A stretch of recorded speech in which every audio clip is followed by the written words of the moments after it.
Welcome to JMR Talks. Today, under the heading of Inspiring People, we'll talk about the untold story of a freedom fighter. And she was none other than Neera Arya. She was the daughter of a wealthy businessman based in what Kolkata. Right from childhood, Neera was attracted to Netaji's ideology and she has participated in many freedom movements. She was married to a CID officer called S.J. Das. He was a staunch, British loyalist. So while Neera was, got attracted to Netaji's ideology and more committed towards, freeing the mother country from the Britishers, control, her husband was loyal to Britishers. So because of, this diversity, divergent, commitments and ideologies, their marital life was almost like a hell. So later, she joined Azad Hind Force, and none other than Netaji Subhash Chandra Bose was founder of it.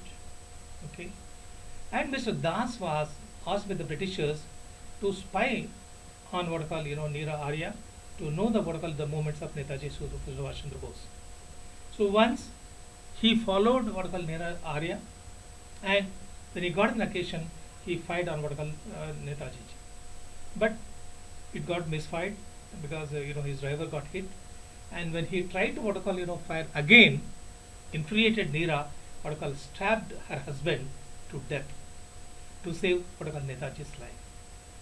Probably none of us would have heard such a story where an Indian woman sacrificing her husband to save the life of a third party. Now that's our commitment, devotion to Netaji in particular, and the freedom movement in general. So naturally she was caught, sentenced to life imprisonment in Andaman, and there she was put to inhuman torture by the Britishers. Every time they were asking us how to reveal the whereabouts of Netaji's and all that. One day it so happened that one of the police officers asked that where does Netaji's live?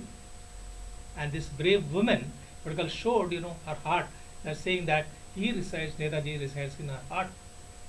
So infuriated with this, answer from the Neera Arya, the police officer ordered his people to remove her breast. She was in great pain. Only when she fainted with that so much pain, they have left her alone. But this is not the end of the story. Her bad days continued even after our country achieved independence. I'm not blaming, but the fact is that the then government refused her any help. She was forced to lead her life in Hyderabad by selling flowers throughout her rest of the life. Even people say that even the hut where she used to reside was demolished on the point that it was built over the government land. She ultimately died on 26th July 1998. Now, one thing that crops up in our minds is that when such people are very few and far, does she deserve such kind of treatment even after achieving independence? I would like to salute this brave woman. Definitely, she does not deserve that kind of treatment in her last days in independent India. So let's salute such brave souls and share their inspiring stories with the youngsters for the hope of tomorrow. Mera Bharat Hamar. Thank you.